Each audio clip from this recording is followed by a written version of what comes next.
Jeni me Ditari në orës 13 në A2 CNN dhe pas pak do të ndiqni. Për presidentin Meta, zgjedhjet e trefishta në 13 tetor mbeten e vetmja mundësi për daljen nga kriza dhe hapjen e negociatave me Bashkimin Evropian. Kreu i shtetit apel palëve politike para se t'jetë vonë, ndërkohë sot kreu i shtetit propozoi dhe Petrash Milon për kryetar të KLSH-s.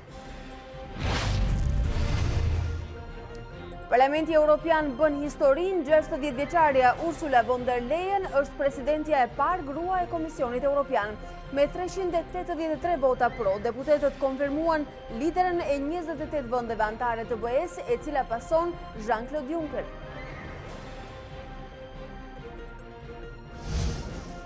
Të nderuar shikues, ju përshëndes sërish, por i takohemi në këtë transmetim të drejt për drejt me Ditari në orës 13. Pas pak do të keni mundësi të merrni informacione edhe për të tjera tema nga aktualiteti i orëve të fundit si këto. Shtyhet për të tretën herë gjyqi ndaj ish-ministrit Sajmir Tahiri, humbin provat e 3 dëshmive të Habilajt, Seitit dhe Sulajt. Tahiri akuza për prokurorin edhe kopshti i fëmijëve më i organizuar se drejtësia shqiptare.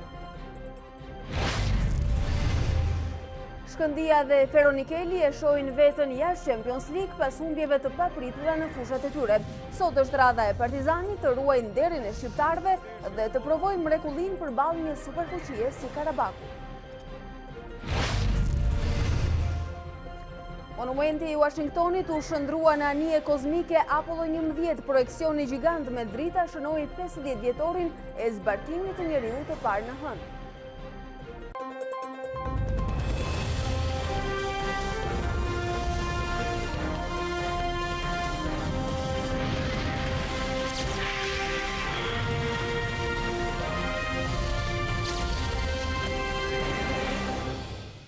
Me zhvillimet dhe reagimet nga politika e orëve të fundit në vend, e nisim edhe këtë hapësirë informative të orës 13. Presidenti Ilir Meta i propozoi Kuvendit të Republikës së Shqipërisë si kandidat për postin e kryetarit të kontrollit të lartë të shtetit Petrash Milon. Ai ka qenë këshilltar për buxhetin i kryeministrit kur qeveriste Sali Berisha. Zoti Milo është një personalitet me një eksperiencë jashtëzakonshme brenda dhe jashtë vendit në fushën e financave, të auditit, të bankave dhe ekonomisë në tërësi, gjithashtu me një kontribut të spikatur në drejtimin e institucioneve financiare, fiskale e bankare në Kosovë. Përvoja e tij akademike brenda dhe jashtë vendit, si edhe bashkëpunimi me institucionet më të rëndësishme financiare botërore dhe të Bashkimit Evropian, janë një faktor i rëndësishëm për këtë zgjedhje, theksohet nga kreu i shtetit. Presidenti Meta falenderoi kandidatët e mëparshëm të propozuar gjithashtu prej tij për postin e kryetarit të KLSH-s, zonjën Vitore Tusha dhe zotin Barisha Qiri, të cilët u refuzuan nga kuvendi, ndërsa zoti Milo tashmë është kandidatura dhe propozimi i tij i ri. Ndërkohë, më herët gjatë ditës, presidenti Meta i bëri thirrje edhe një herë palëve të marrin pjesë në zgjedhjet e 13 tetorit. Ai u referua vendimarrjes së tetorit në Këshillin Evropian, kur kërkoi që të gjendet një konsensus para votimit atje. Ilir Meta i bën thirrje palëve të hyjnë në zgjedhjet e 13 tetorit. Nëpërmjet një statusi në Facebook, ai këmbgul tek ideja për zgjedhjet e trefishta, ndërsa e quan 30 qershorin si një datë përbashkët vetëm kalendarike. Të dy palët duhet të krijojnë mundësinë të gjithë qytetarëve shqiptar që në mënyrë të qetë, civile dhe demokratike të shprehin sovranitetin e tyre për të gjitha institucionet vendore dhe qendrore, përfshi dhe presidentin nga populli në 13 tetor. Koha është tani. Në 19 tetor do të jetë shumë vonë. Data 19 lidhet me vendimarrjen e Këshillit të Bashkimit Evropian për çeljen ose jo të negociatave me Shqipërinë. Ndaj nuk mund të vazhdohet më të ecet në dy rrugë të kundërta, që nuk takohen me njëra tjetrën, në një anë atë të kapjes së çdo institucioni, çdo zyre dhe çdo vendi pune, dhe atë të delegjitimimit të çdo institucioni nga ana tjetër. Të martën, presidenti diskutoi për 13 tetorin në takimin që pati në zyrën e tij me kryetarin e PD-s Lulzim Basha, por njëkohësisht i ktheu mbrapsht për rishqyrtim si antikushtetuese majorancës 3 ligje. Kryebashkiaku i Kamzës, Xhelal Mziu, ishte i ftuar i Endre Xhafos në A2 CNN, ku pranoi se nuk do të mbajë me forcë zyrën, ndryshe nga sa kishte deklaruar më herët. Ai theksoi se zgjedhjet do të mbahen në 13 tetor, duke shprehur një bindje që kaq hapur nuk ka ardhur deri më tani as nga vetë kryedemokrati Basha. Do të them që unë nuk jam në rolin e një të forti, për thënë që unë do ta mbaj zyrën me forcë. Xhelal Mziu tërhiqet nga ideja për të mos lëshuar zyrën. I pyetur çfarë do të bëjë nëse gjykata jep Rakip Sulit mandatin e kryebashkiakut të Kamzës, i ftuari Endri Xhafos pranon se nuk ka ndërmend të mbajë zyrën peng. Nuk do të luajë rolin e një të fortë për të mbajtur. Po themi për të mbajtur zyrën me forcë. Mandati im as i kolegëve të mi nuk është për të krijuar luftë, nuk është për të krijuar vrasje. Dhe e përkthyer në këtë maskaradë zgjedhore të datës 30 qershor. Në finale ne nuk kemi ato që të bëjmë. Kalojmë në një argument. Mziu është i pari nga demokratët që njeh me gojën plot 13 tetorin si datën e ardhshme të zgjedhjeve. Zgjedhjet janë me datë 13 tetor. Datë 13 tetorin e zgjedhjeve? Po. Okej. Kemi një dekret. Partia Demokratike nuk e përqafon, nuk e trombeton, nuk e mbështet 13 tetorin. Jo, besoj që edhe po doja 13 tetorin sepse ka qenë po themi kundër datës 30 qershor dhe pro dekretit datës 13 tetor. Ka që hapur nuk ka qenë as kryedemokrati Basha, por Xhelal Mziu e bën fakt të kryer dhe si kryetari degës së Kamzës thotë se strukturat po punojnë për zgjedhje më 13 tetor. Po jam i bindur që do shkojmë, pse mund të jenë edhe dy palë zgjedhjeve, edhe të pushtetit vendor dhe ato qendrore. Me datë 13 tetor mund të jenë dy palë zgjedhjeve.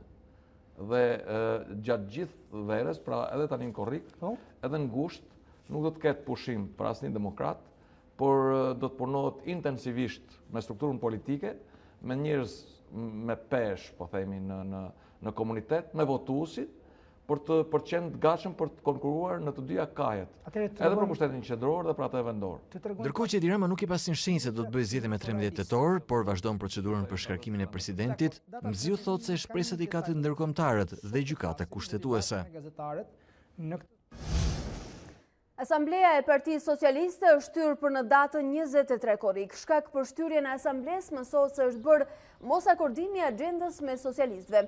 Ndërkohë dje kryesocialisti Edi Rama mblodhi drejtuesit politik, deputetët dhe përfaqësuesit socialistë të qarqeve të Veriut. Burime nga takimi i than A2CNN se Rama ka kërkuar nga kryetarët e rinj të bashkive të kenë kujdes me spastrimet në bashki. Asnjë grua nuk do të largohet nga vendi i punës dhe ata që do të qëndrojnë do të jenë sipas meritës, mësohet të ketë qenë mesazhi i Ramës. Kryesocialisti kërkoi të mos votohet dhe të mos vënohet asnjë ditë betimi i kryebashkiakëve të rinj. Mësohet se në shtator të gjitha strukturat e socialistëve pritet të rifreskohen pas zgjedhjeve në parti. Struktura e re e drejtimit të PS-s pritet të prezantohet socialistëve në asamblenë e 23 korrikut.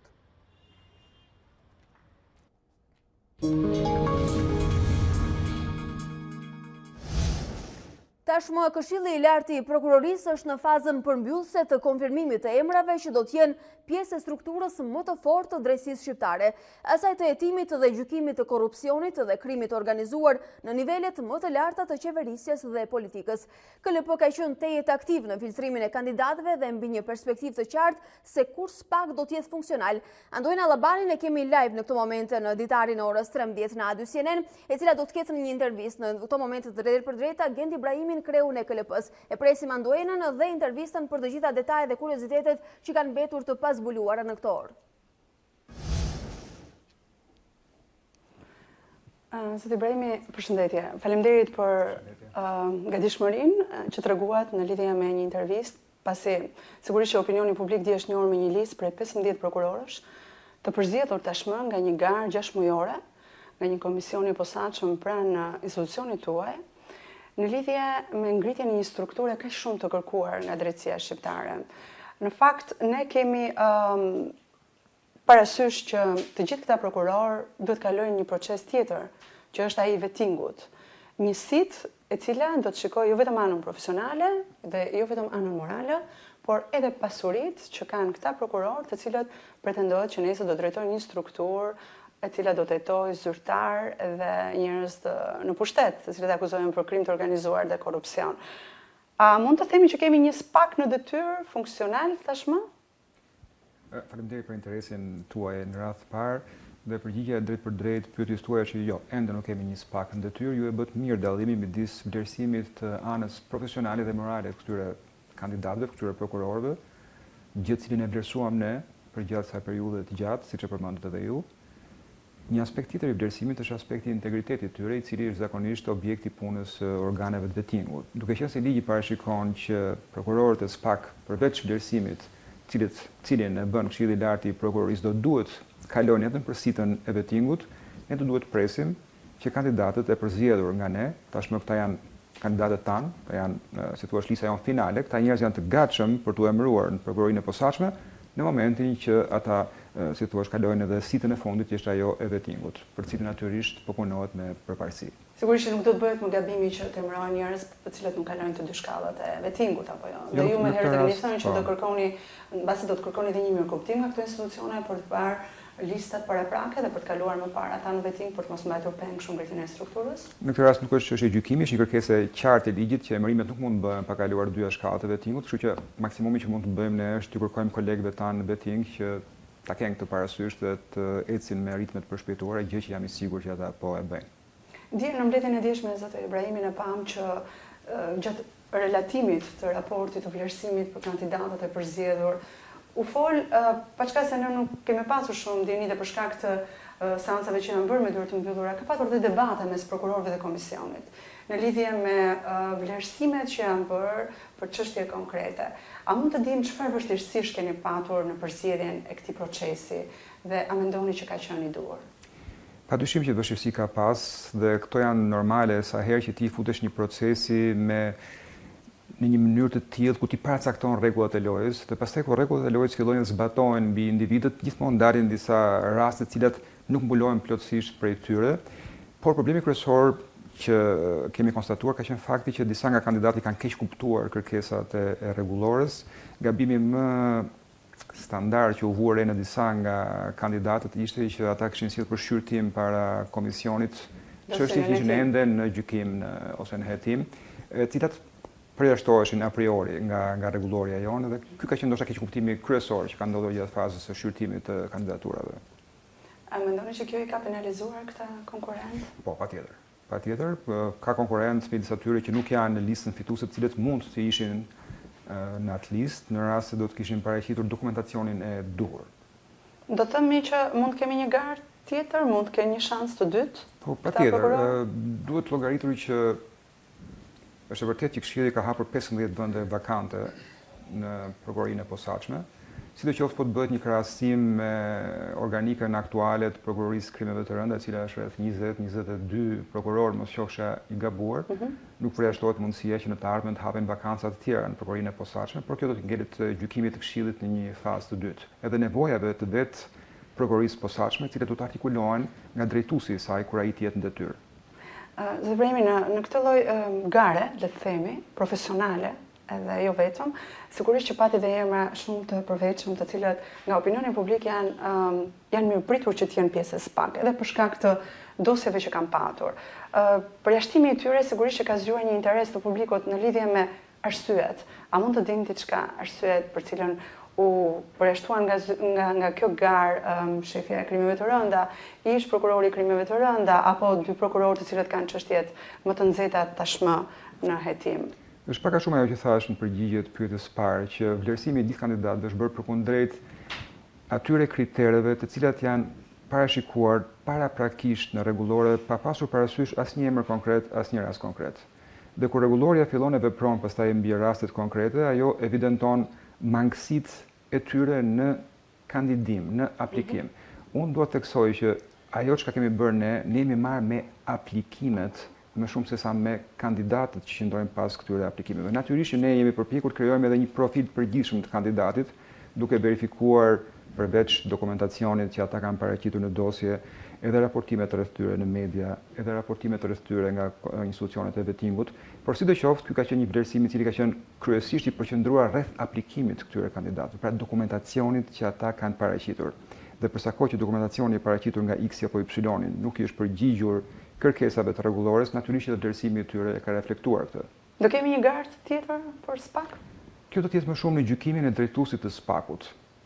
Në momentin që SPAK-u krijohet, drejtuesi i tij fillon dhe kupton ngarkesën e punës kolegëve, atje ka zanafillën çdo vendim i Këshillit për shtesë në organikën e SPAK-ut. Pra do i takojë drejtuesit të thotë që ne si zyrë perceptojmë, ndjejmë nevojën për më shumë personel, për më shumë prokurorë, atëherë Këshilli e vlerëson këtë dhe hap një garë tjetër në moment të dytë kur gjykohet e nevojshme. Nga 15 që e përzgjedhur në bazë të kalkulimit matematikor, siç ju e bë publike dhe dje, kemi vetëm një prokuror, cili ka kaluar tashmë të dy shkallët e vettingut, 7 janë në proces të shkallës parë, ndërkohë 6 janë në proces të shkallës së parë dhe të dytë. A mendoni se do kemi surpriza? Shpresoj që jo, unë gjithmonë qëndroj parimit që në përgjithësi standardet profesionale dhe standardet integritetit ecin dora dorës, mund të ketë në një përjashtim, por në përgjithësi ata që performojnë mirë në nivel profesional, priren të performojnë mirë edhe në rrafshin e integritetit, kështu që shpresoj që nuk do të kemi surpriza, megjithëse nuk mund të përjashtoj asgjë. A mund të filloj spaku dhe me pak prokuror në tavanin e përcaktuar nga ligji? Ne shpresojmë që të mos jemi në atë situatë kur të na duhet të krijojmë dhe të fillojmë nga puna prokurorinë e posaçme pa atë numrin e artë prej 10 prokurorësh. Sidoqoftë interpretimi ynë është që ky numër, kjo shifër nuk është e gdhëndur në gur, ajo është një orientim që legjislatori ja jep Këshillit Lart Prokurorisë që në përgjithësi në një afat gjatë kohe, kjo strukturë mos ketë kur më pak se kaq. Por natyrisht që në çastet e fillimit mund të bëhet edhe në një përjashtim. Megjithatë unë shpresoj që nuk do të jetë nevoja për të filluar spaku me më pak se sa 15, dhe jo më pak se sa 10. A mund të kishte më mirë se kjo listë e përzgjedhur, Zot Ibrahimi, dhe kur mund të nis punën SPAK? Në çfarë periudhe mendoni se do të jetë kjo realizueshme? Natyrisht që kur ballafaqohesh me një listë në fund një procesit gjatë, gjithmonë ka dhe ndonjë çudi, gjithmonë ka dhe ndonjë rezultat që nuk ka qenë plotësisht në linjë me pritshmëritë e njërit apo të tjetrit, por për sa kohë ajo listë është rezultati i një procedure të dakordsuar paraprakisht. Është rezultati i aplikimit të atyre kritereve vlerësimi që janë dakordsuar paraprakisht, çdo çudi apo çdo ndjenjë, themi, pakënaqësie që mund shfaqet kur ballafaqohesh më në fund me listën, i hap rrugën vetdijes që në llogaritë fundit është bërë zgjedhja më e mirë e mundshme, sepse rregullat e lojës janë caktuar paraprakisht, pa patur ndërmend asnjë emër konkret. Kështu që në këto kushte mund të them që po, kjo ishte lista më e mirë. Sa i takon momentit fillimit. Do ta kemi në shtator SPAK-un? Shtatori ndoshta është pak sa optimist si afat, duke pasur parasysh që institucionet e vettingut do duan kohën e tyre për të procesuar të 15 kandidatët për SPAK. Sidoqoftë unë shpresoj që fundi shtatorit, fillimi tetorit do të jetë koha kur ne do të jemi në gjendje ta krijojmë strukturën pasi të kemi një numër të arsyeshëm të kandidatëve që kanë kaluar procesin në 2 fazat. Zot Ibrahim, faleminderit. Faleminderit. Edhe punë të mbarë. Alba, nëse ka pyetje nga studio, Anduena, besoj se u ezaurua mjaftueshëm, kemi informacione të shtesë nga ky proces i rëndësishëm për vendit. Faleminderit ty dhe zotit Ibrahimi.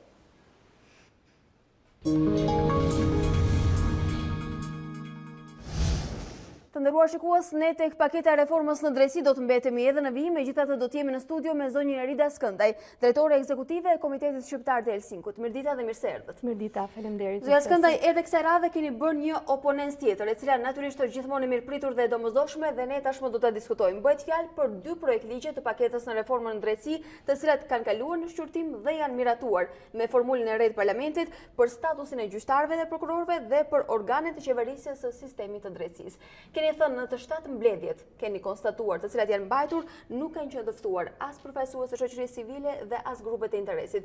Si ka kaluar kjo procedurë kaq e përshpejtuar dhe pse me këtë alarm?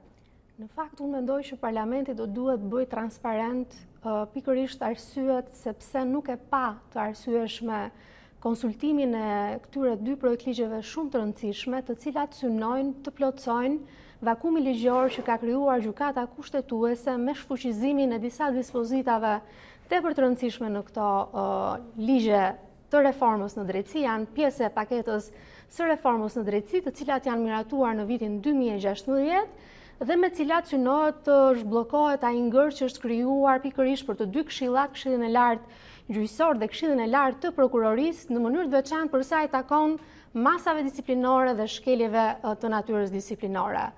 Unë personalisht jam njohur me këto dy nisma vetëm me anë të shtypit, me anë të informacionit publikuar në media, dhe më pas u kuriozova dhe thash të shikoj se çfarë po bëhet në faqen zyrtare të Kuvendit dhe si është e mundur që prej gati 1 viti e gjysmë që këto dy nisma kanë filluar të shqyrtohen në Këshillin për Legjislacionin, organi kompetent parlamentar që shqyrton pikërisht vakumet ligjore që krijon gjykata kushtetuese në legjislacionin ton, dhe aty vura re që të paktën nga dokumentacioni parlamentar i publikuar në këtë faqe që nuk ishte bërë transparent pikërisht për shoqërinë civile, por dhe për grupet e interesit, për gjyqtarët, prokurorët, të cilët preken nga këto dy nisma, sepse nuk duhet të harrojmë që subjektet që kanë iniciuar gjykimin në gjykatën kushtetuese për dispozitat e shfuqizuara në këto dy ligje të rëndësishme të paketës së reformës në drejtësi, janë pikërisht grupet e interesit dhe përkatësisht organizatat që përfaqësojnë interesat e gjyqësorit. Mungesa e përfaqësuesve nga shoqëria civile, njëkohësisht edhe nga grupet e interesit të cilët preken drejt për drejt, a është hera e parë që hasin në president të tillë? Nuk është hera e parë që ka një mungesë transparence dhe një mungesë konsultimi publik, por në mënyrë të veçantë duke patur parasysh rëndësinë që ka kjo paket, duke patur parasysh mënyrën se si filloi procesi i hartimit të reformës në sistemin e drejtësisë, ku do duhet të theksojmë që Komisioni Parlamentar i Reformës në Drejtësi, i krijuar në vitin 2014, ka bërë një punë shumë të mirë në drejtim të konsultimit publik dhe krijimit të bërthamave, grupeve të interesit, grupeve të ekspertëve, pedagogëve, organizatave të shoqërisë civile, dhe duke krahasuar pikërisht me mënyrën se si filloi hartimi i kësaj reforme dhe çfarë po bëhet aktualisht, mendoj që ky është një regres që lë për të dëshiruar, pasi mendimi dhe opinioni organizatave të shoqërisë civile, sidomos ato organizata të cilat e monitorojnë procesin dhe duan që ky proces të shkojë në interes të qytetarit dhe të jetë një derë e hapur për integrimin në Bashkimin Evropian, kjo mendoj që është një problematik dhe një ngërç që nuk do duhet përsëritet dhe nuk e kuptoj se si parlamenti i kaloi këto dy ligje të rëndësishme në dy organe parlamentare edhe në Komisionin e Ligjeve pas një konsultim me grupet e interesit. Ju keni qenë aktiv dhe shumë të vëmendshëm, por Komiteti Shqiptar i Helsinkit a i kërkon le ta quajmë llogari parlamentit në kanale zyrtare dhe nëse po, a ka rastisur të dëgjohet? Posaçërisht për këto dy projekt ligje nuk kemi kërkuar llogari, por do ta bëjmë edhe në rrugë zyrtare. Por mund të theksoj që kemi patur raste të tjera kur jemi drejtuar parlamentit me kërkesa për të rishikuar ligje, sikurse kanë qenë disa raste për rishikimin e kodit penal dhe të kodit procedurës penale, prej nga i cili nuk kemi marrë asnjë përgjigje. Dhe mendoj që parlamenti është institucioni më i rëndësishëm nga pikpamja e ligjbërjes, pavarësisht se nismat mund të merren edhe nga ekzekutivi, por edhe nga qytetarët, por është djepi ku realisht do duhet të kalojnë dhe të shikojnë në mënyrë shumë të kujdesshme çdo ligj që miratohet prej tij dhe në këtë drejtim them që dhe transparenca dhe mungesa e konsultimit publik, por dhe mosmarrja në konsiderat qoftë dhe për të kthyer një përgjigje ndaj aktorëve të shoqërisë civile që duan më të mirën në këtë proces ligjbërës, përbën një regres për parlamentin tonë. Pra, vëmendja serioze e presupozuar të merret nga parlamenti nuk është marrë. Nuk është marrë dhe realisht mendoj që në këto momente, Kuvendi është institucioni më i rëndësishëm që të duhet të jap llogari para publikut se si ka mundësi që dy ligje të tilla kaq të rëndësishme kalojnë pa konsultim publik.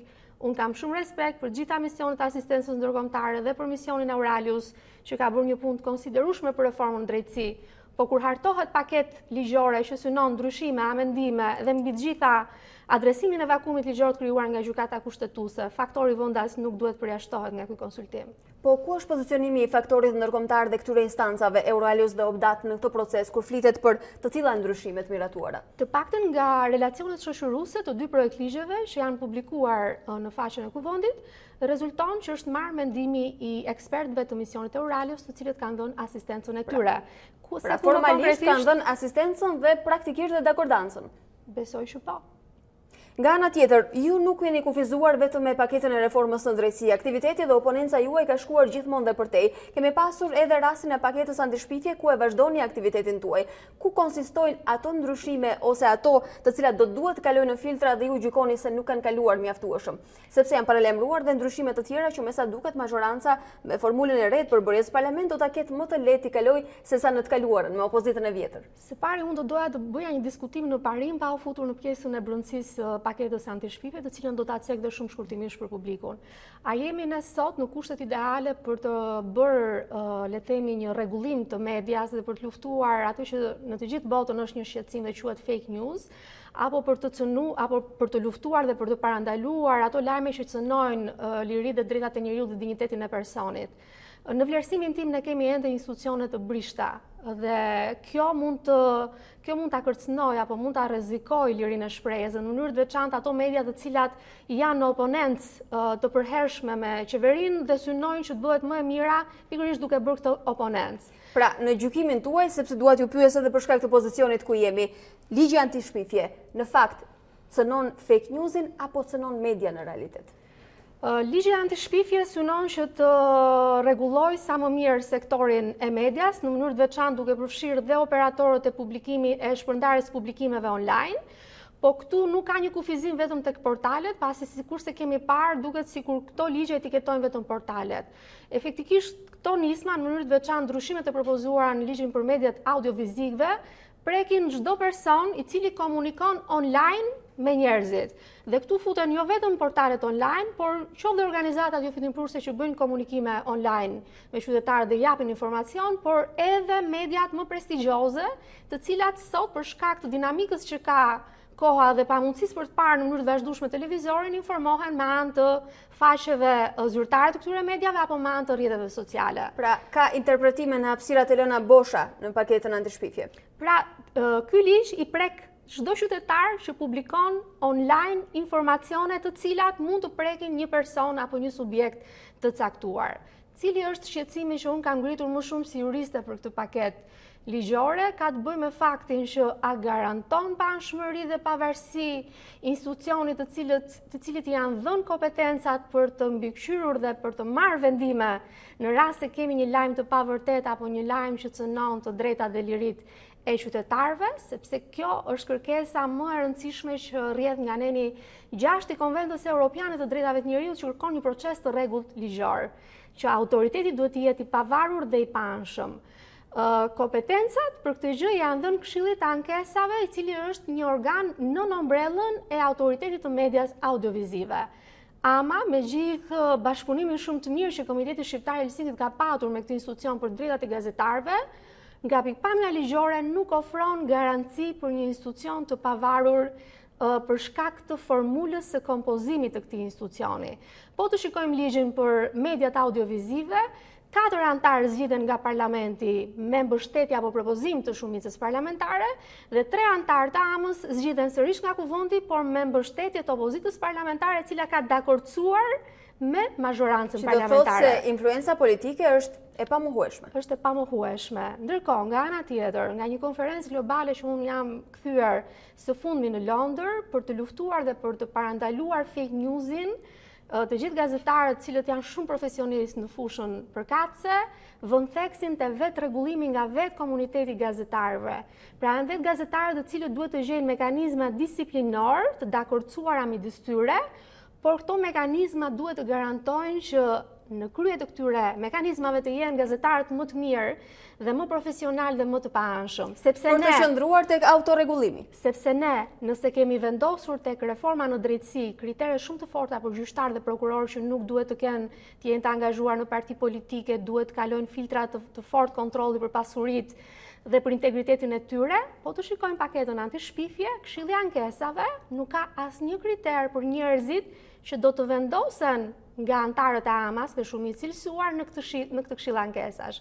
Për më tepër, ky Këshill Ankesash merr atribute kuazi gjyqësore, sepse vendimet e Këshillit të Ankesave janë drejt për së drejtit të ekzekutueshme dhe nuk i jepet mundësi operatorit të shpërndarjes së publikimit elektronik që ta ankimojë në një instancë tjetër dhe më pas të marrë vendimi formë të prerë. Pra, praktikisht duket si jo efektive. Dhe duket jo efektive dhe sërish të cënon garancitë të drejtës për një proces të rregullt, madje cënon reputacionin e medias, sepse nëse Këshilli jep një vendim në disfavor të medias dhe media ankimon në gjykat, do duhet të pritet një kohë relativisht e gjatë, por ndërkohë publiku ka krijuar përshtypjen që kjo media është jo e vërtetë dhe është një media që shpif. Dua të rikthejmë në sekondat e fundit edhe njëherë. Ju ngrini shqetësimin e përfaqësuesve nga shoqëria civile. Nuk e di sa të saktë ose sa të mundshme keni aksesin në informacione të drejtë për drejta. Megjithatë, edhe kur ka formalisht, a janë formal këta përfaqësues të shoqërisë civile, a e bëjnë efektin dhe japin fjalën dhe opinionin e tyre, apo janë aty vetëm për të zënë ato karrige dhe për të thënë në letra të bardha që po shoqëria civile ishte aty dhe u konsultua? Gjithmonë i referoheni procesit konsultimit proceseve të kaluara në histori. Për sa i takon procesit të ligjbërjes. Edhe këtu ka handikape, edhe këtu ka mangësi, por sido që tjetë, pavarësisht nëse merren apo nuk merren në konsiderat, që padyshim edhe këtu vetë legjislacioni i brendshëm kërkon që nëse një organizatë e shoqërisë civile jep një rekomandim, autoriteti ka detyrimin që t'i thotë kësaj organizate që nuk e mora në konsiderat për këto arsye dhe ky detyrim ligjor nuk respektohet. Megjithatë, edhe unë jam e bindur që ka organizata që e kryejnë ashtu siç duhet misionin e tyre dhe përkushtohen me profesionalizëm dhe integritet në këtë proces, dhe ka organizata të tjera që janë krejtësisht formalisht dhe ndoshta nuk kanë përgatitjen e duhur, qoftë dhe profesionale për të dhënë inputin e duhur në këtë proces. Pavarësisht nga kjo, pavarësisht dhe mangësive dhe dobësive që dhe ne kemi si shoqëri civile dhe nuk duhet t'i mohojmë, mendoj që shoqëria civile duhet të jetë pjesë e një procesi, pasi ka dhe njerëz që realisht duan më të mirën në interesin publik dhe të qytetarëve shqiptarë. Pa diskutueshëm. Unë ju falenderoj shumë që ishit sot këtu. Faleminderit ju, kënaqësi.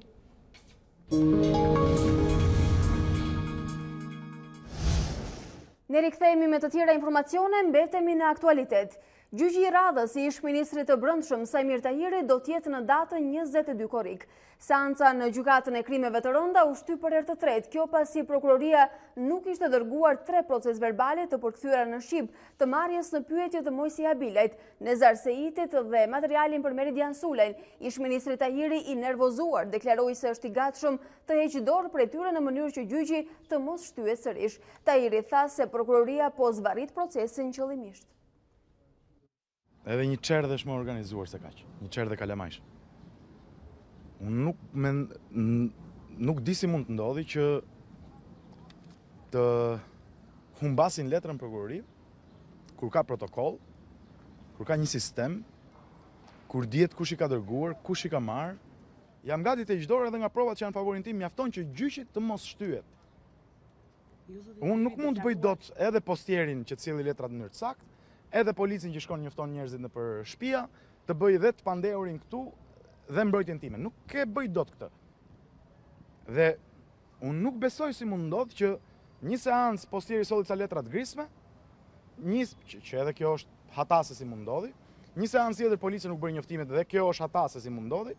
Tani hataja më e madhe është që pas kanë humbur letrat. Nuk di çfarë t'ju them, më gjeni një institucion tjetër në Republikën e Shqipërisë që humb letrat në këtë mënyrë, atëherë Republika ka rënë. Me këto letra dëshmë arrestuan. Me këto letra shkuan në parlament dhe kërkuan arrestimin tim. Si ndodh tani që këto letra si kanë? Si ndodh që këto letra u zhdukën, humbën? Si mund ndodhi? Sipas jush, çfarë qëllimi kanë institucionet të drejtësisë për ta shtyrë këtë proces? Ja thash, nuk duhet të spekuloj fare. Nuk ja dal dot të spekuloj se ka shumë variante sa janë njëri me i keq se tjetri, fakt, po janë njëri me i keq se tjetri, po nuk dua të merrem me këtë punë. Unë di që doja dal. Herët avon kaq di unë. Doja dal dhe keni për ta parë. Ursula von der Leyen do t'jetë presidentja e parë grua e Komisionit Evropian. Ish-ministria gjermane siguroi mbështetjen e 383 eurodeputetëve në një votim të fshehtë. Lidere nga gjithë bota e uruan Gjerdit Vjeçaren për detyrën e saj të re.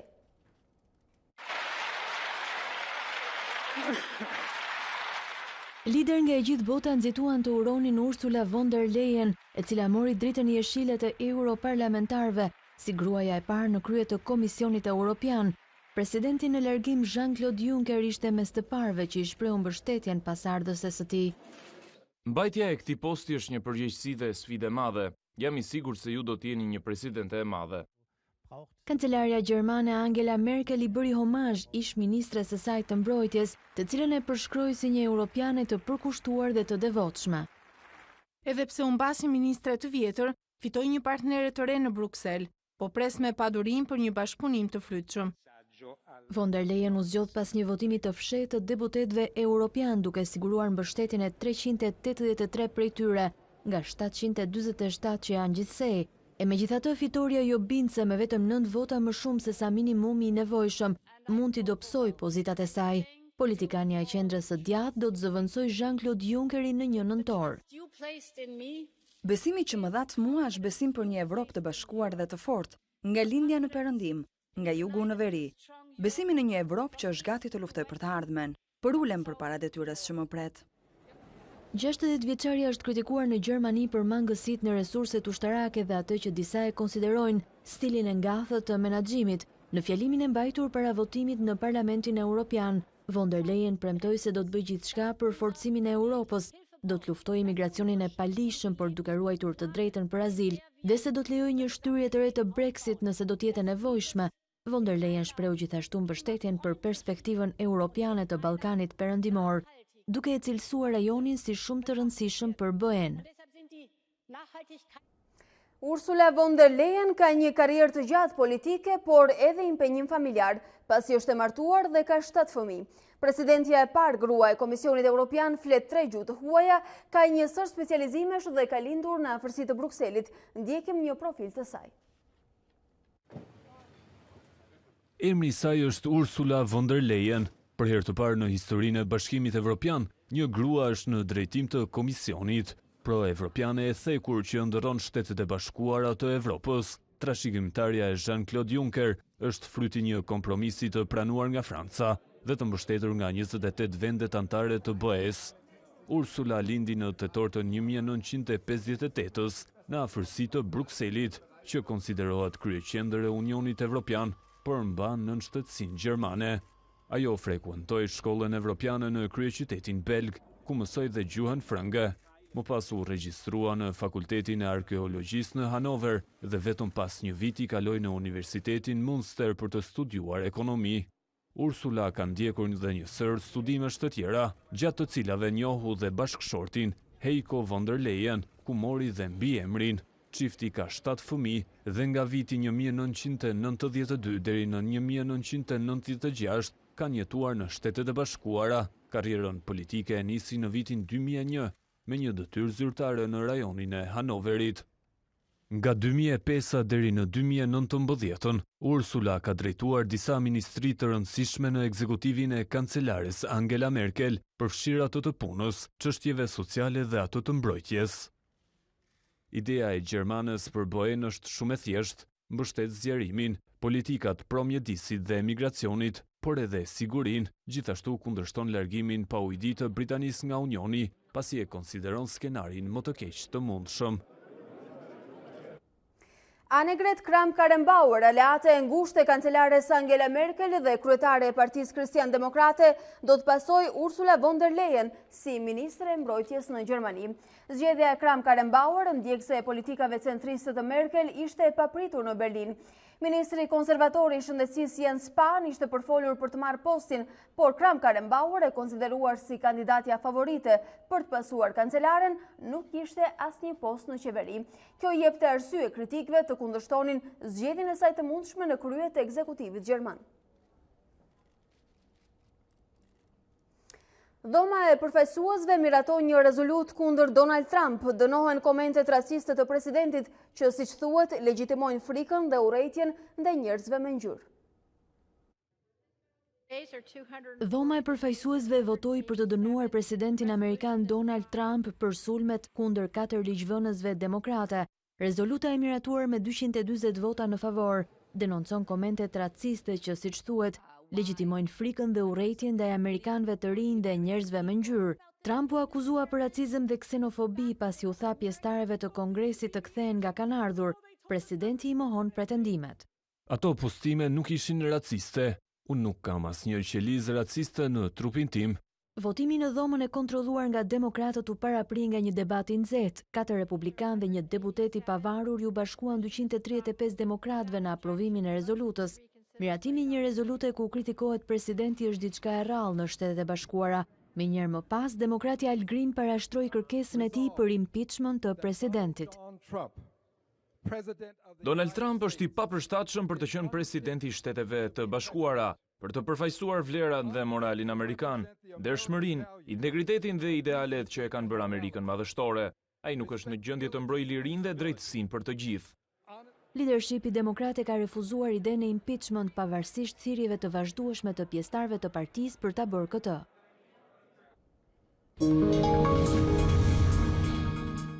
Ndërsa skuadra që do të provojë të ruajë nderin e shqiptarëve në Champions League është Partizani. Mbrëmjen e kësaj të mërkure duke nisur prej orës 19 në Dalga Arena në Baku, të kuq do të kërkojnë mrekullinë në ndeshjen e kthimit kundër Karabakut. Kampionët e Shqipërisë do të tentojnë të befasojnë kampionët e Azerbajxhanit pas barazimit 0-0 në ndeshjen e parë. Në ndeshjen e zhvilluar në Tiranë, të kuq treguan se mund të luajnë shanset e tyre edhe ndaj një rivali që ka buxhet disa miliona euro më tepër dhe në letër është më cilësor. Edhe pse sezoni sapo ka nisur për Partizanin, kjo është finalja e parë.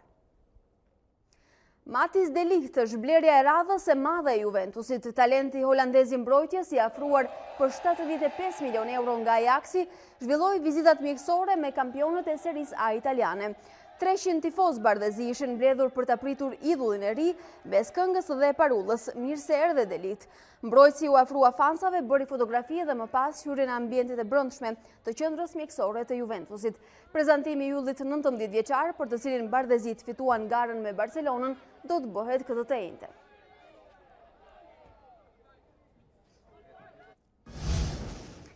Pesëdhjetë vjetori i zbritjes së personit të parë në hën u përkujtua në Shtetet e Bashkuara me një projekcion gjigant të anijes kozmike Apollo 11 në monumentin e Washingtonit. Gjithashtu kostumi hapsinori Neil Armstrongut u ekspozua për herë të parë në 13 vite që prej restaurimit.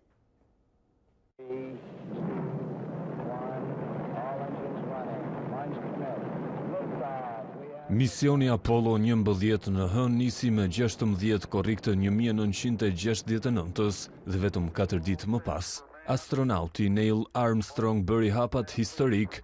Kohë më pas, eksaktësisht 50 vite më vonë, monumenti i Washingtonit do të duket si anija kozmike Saturn V, të paktën gjatë natës. Autoritetet amerikane vendosën një projekcion me drita në madhësinë reale të raketës prej 110 metrash në objektin ikon të Washingtonit. Projekcioni do të qëndrojë gjatë së mërkurës dhe të njëjtës dhe është i hapur për publikun. Por eventet në nder të kësaj date historike nuk mbarojnë këtu. Për herë të parë kostumi hapësinor i veshur nga Armstrong në misionin e tij në hën është ekspozuar në publik në Muzeun Ajror dhe Hapësinor të Shteteve të Bashkuara. Kontributi më i madh për shkencën dhe njerëzimin është se që prej atij momenti, njeriu që veshi këtë kostum bëri bashk kombin tonë dhe botën. Kostumi hapësinor është ndërtuar nga një sër materialesh me mbi 24 shtresa, ku shumë prej tyre ne nuk mund t'i shohim. Nga Seria Rozë është kryeministri Rama në një komunikim për mediat e ndjekim. Që pas çdo procesi zgjedhor, pavarësisht fitores, është shumë e rëndësishme të kuptojmë se ku janë problemet që duhen trajtuar dhe të përpiqemi së bashku të lexojmë votën, të lexojmë pritshmërinë, të lexojmë atë që është baza, besoj, e formësimit të një qase strategjike, elektorati. Dhe diskutimi është lidhur sigurisht me ndërtimin e strategjisë. E strategjisë afatmesme dhe afat shkurtër. Duke konsideruar si afat mesëm zgjedhjet e qershorit të 2021-shit dhe si afat shkurtër gjithë procesin e brendshëm të zgjedhjeve në Partinë Socialiste, kombinuar me gjithë procesin e planifikimit dhe të administrimit të gjithë këtyre territoreve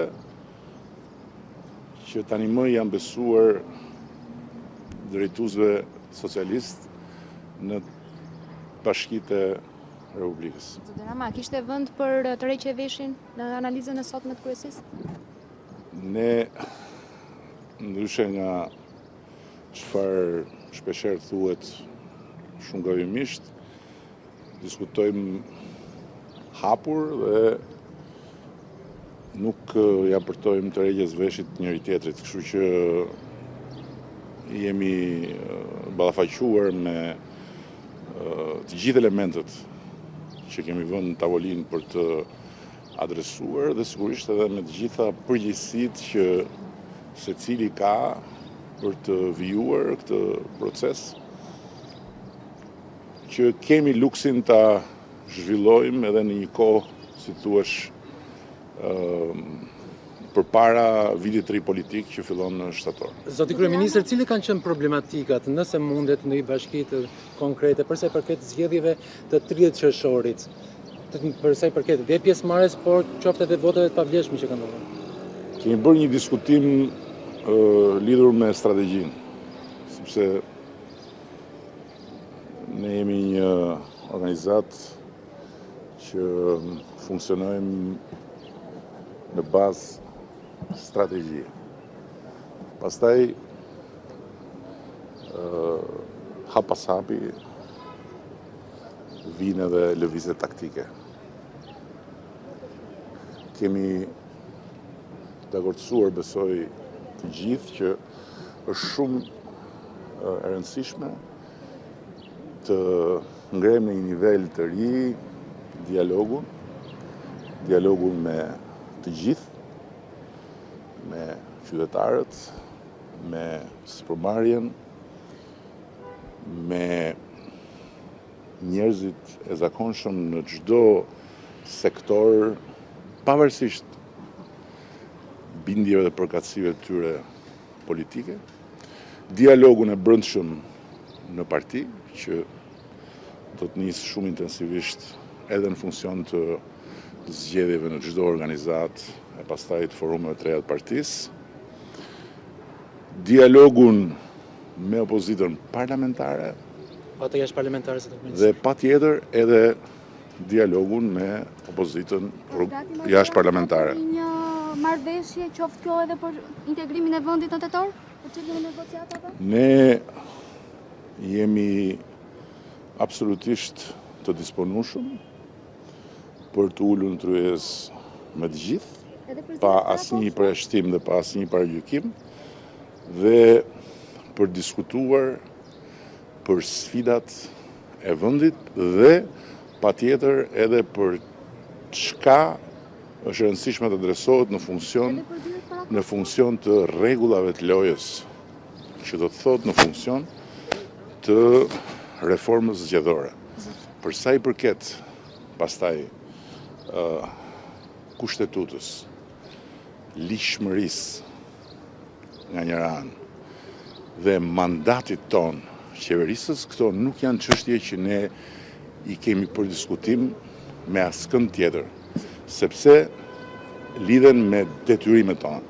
Jemi një shumicë qeverisëse që kemi detyrimin të forcojmë kulturën e ligjit dhe të fuqizojmë në tërësi ligjshmërinë në këtë vend në çdo aspekt, dhe nga ana tjetër jemi një shumicë qeverisëse që kemi detyrimin të mbajmë me nder dhe me dinjitet një mandat që na është dhënë për të qeverisur deri në vitin 2021. Zoti Rama, do ta planoni propozimin që ka bërë presidenti Ilir Meta për sa i përket emrit të ri për kreun e KLSH-s, zotin Petraq Milo?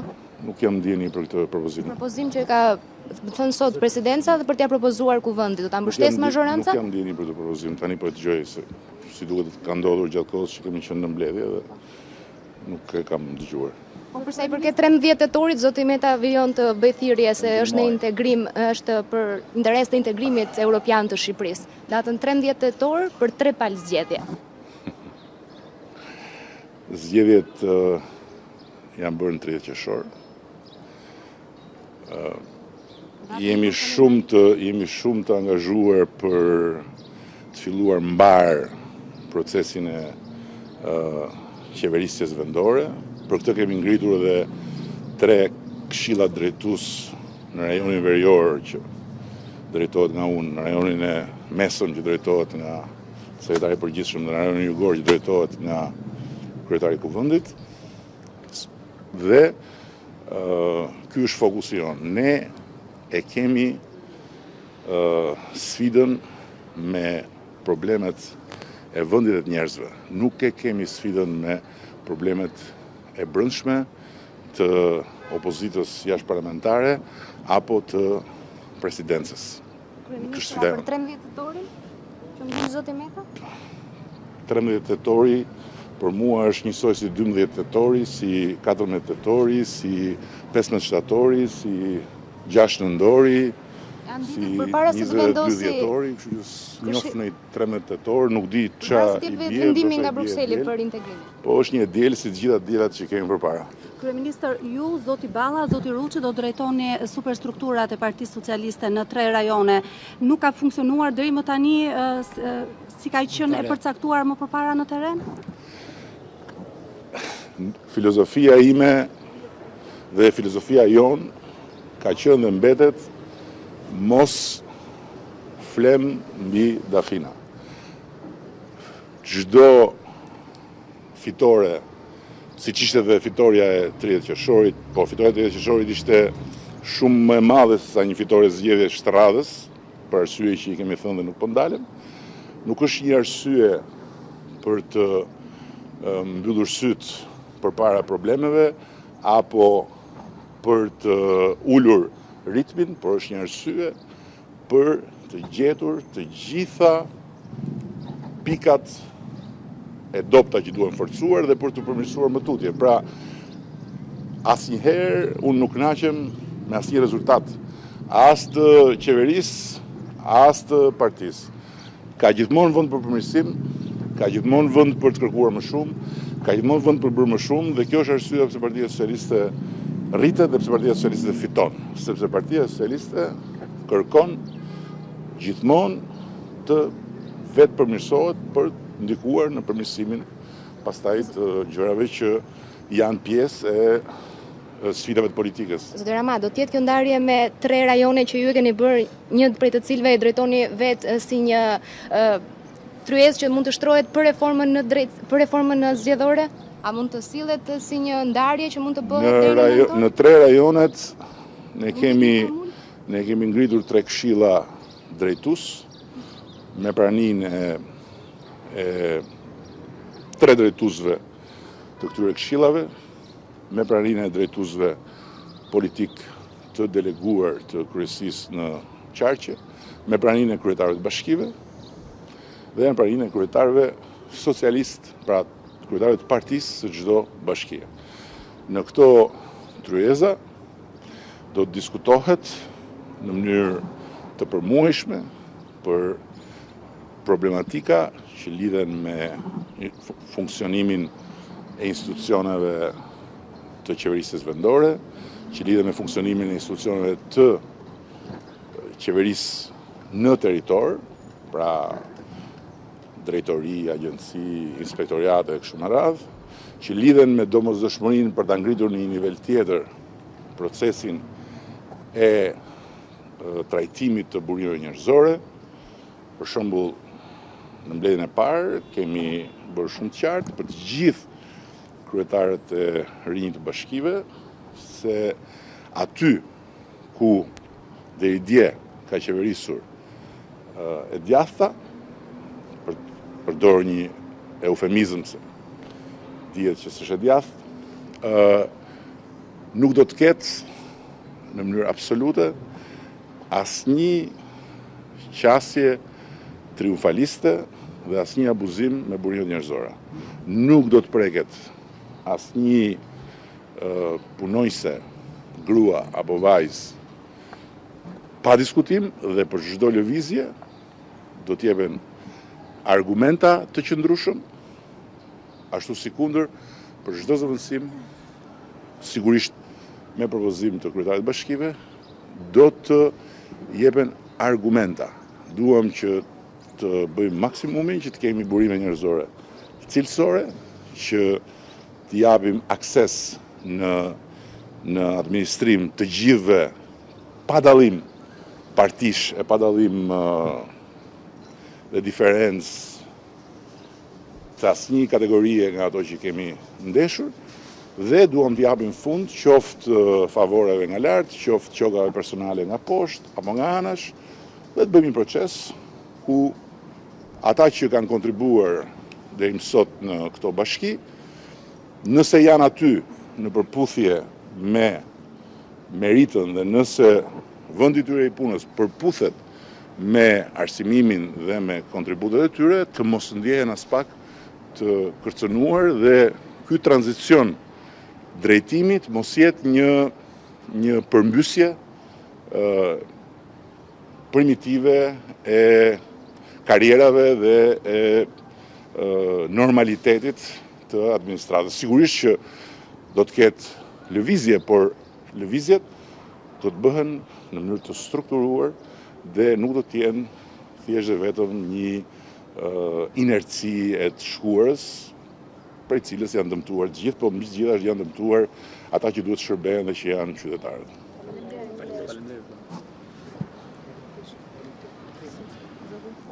Fokusi vetëm tek puna pas 30 qershorit, zgjedhjet parlamentare në vitin 2021 dhe 13 tetori është një diele zakonshme.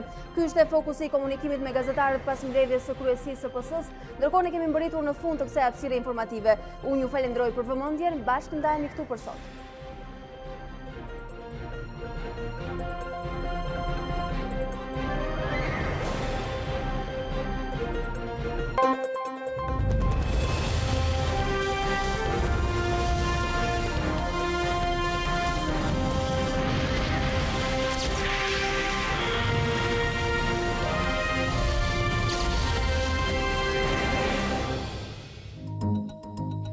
Unë jam Alba Lishani dhe ky është Ditari në A2 CNN. Për të parë të gjitha videot e Ditarit, klikoni subscribe.